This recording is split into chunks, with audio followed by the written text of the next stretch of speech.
சட்னியில் 77வது சட்னி ரெசிபி.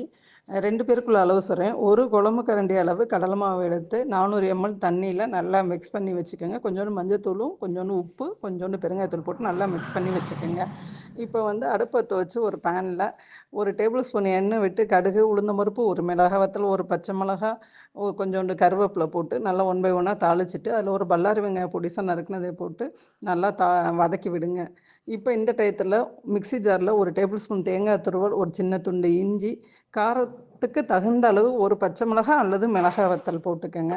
போட்டுட்டு கொஞ்சோண்டு புளி போட்டு நல்லா சட்னி பத்துக்கு அரைச்சிருங்க.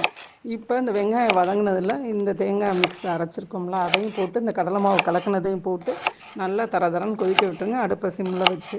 வேணும்னா இன்னும் கொஞ்சம் தண்ணியாக வேணால் தண்ணி விட்டுக்கலாம். கொஞ்சம் கெட்டியாக வேணால் இதை விட கொஞ்சம் குறைச்சிக்கலாங்க. இறக்குறப்ப பச்சை கருவேப்பிலை போட்டு நல்லா இறக்கிடணுங்க. இப்போ இது இட்லிக்கு செம்மையாக இருக்கும். இந்த வீடியோ பிடிச்சவங்க லைக், ஷேர்